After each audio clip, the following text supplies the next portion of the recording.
Alam mo ba na kahit maganda pa yung video mo dito sa YouTube, kung mali naman yung title mo, wala talagang manunood. Ganito talaga kaimportante yung YouTube title natin kapag nag-umpisa ka pa lang, beginners ka, maganda malaman mo ito. Ituturo ko sa'yo ang tamang paggawa ng YouTube title para dumami yung views at saka subscribers mo. Una dyan, dapat malinaw agad ang benefit sa mga manunood. Tanungin mo yung sarili mo, ano ang makukuha nila pag pinapanood nila yung video mo? Sample natin dyan yung Canva tutorials. Imbis na Canva tutorial, marami kasing gumagamit ng Canva tutorial, di ba?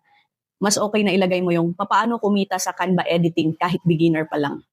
Mas malinaw kung ano yung matututunan at makukuha nila. Number 2, sample lang to gumagamit ng keyword na hinahanap talaga. Mag-type ka sa YouTube search bar at tignan mo kung ano yung lumalabas na suggestion. Iyan ang aktual na hinahanap talaga ng tao sa YouTube. Halimbawa, paano kumita sa YouTube? YouTube tips for beginners. Paano dumami ang views? Isama mo yung salitang ito sa title mo. Pangatlong tips naman, lagyan mo ng curiosity or emotion. Mas nagkiklik ang tao kapag na-curious sila. Halimbawa, ito ang sekreto, hindi ito tinuturo ng iba, ginagawa ito ng malalaking YouTuber. For example, ito ang sekreto ng YouTube algorithm para sa beginners, paano dumami ang views kahit maliliit pa na channel.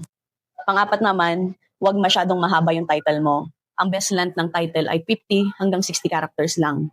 Dapat madaling basahin at tandaan.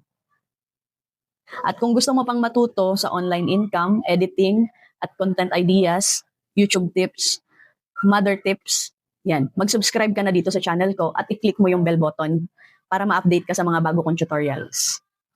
I-comment mo rin kung anong topic ang gusto mong susunod kong gawin. Kita-kits sa next video.